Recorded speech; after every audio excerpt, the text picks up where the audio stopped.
ঘড়ির কাঁটায় তখন সকাল 10টা 38। স্বাভাবিক দিনের মতোই ব্যস্ত রাজধানী। হঠাৎ যেন অদৃশ্য কোনো শক্তি কড়া নাড়ল মাটির গভীর থেকে। কয়েক সেকেন্ডের মধ্যে দেয়ালে কাঁপন, ফ্যান দুলে ওঠা, মেঝেতে অস্থির দৌড়ঝাঁপ, সব মিলিয়ে শহর জুড়ে ছড়িয়ে পড়ে আতঙ্ক। ঢাকাসহ দেশের বিভিন্ন এলাকায় কম্পন অনুভূত হয় প্রায় একই সময়ে। কেউ ফেসবুকে লাইভ করেছেন, কেউ ফোনে পরিবারকে খুঁজছেন, কেউ আবার ভবন থেকে নেমে আসেন নিরাপদ আশ্রয়ের খোঁজে।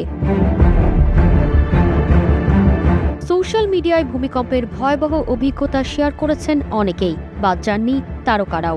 সামাজিক প্ল্যাটফর্মে তারাও তুলে ধরেছেন নিজেদের অনুভূতি। টানা তৃতীয়বার অর্জন করেছে দেশের সেরা সুপার ব্র্যান্ড স্বীকৃতি বসুন্ধরা টিস্যু। অভিনেতা চঞ্চল চৌধুরী ফেসবুকে লিখেছেন, ভয়ঙ্কর অভিজ্ঞতা, সবাই নিরাপদে থাকুন, ভালো থাকুন, সৃষ্টিকর্তা সকলকে রক্ষা করুন। সঙ্গীত শিল্পী শায়ন চৌধুরী অর্ণব শেয়ার করেছেন নিজের ভবনের আতঙ্কজনক ছবি। অভিনেত্রী মেহজাবিন চৌধুরী উদ্বেগ প্রকাশ করে লিখেছেন, ভূমিকম্প, আশা করি সবাই নিরাপদে আছেন।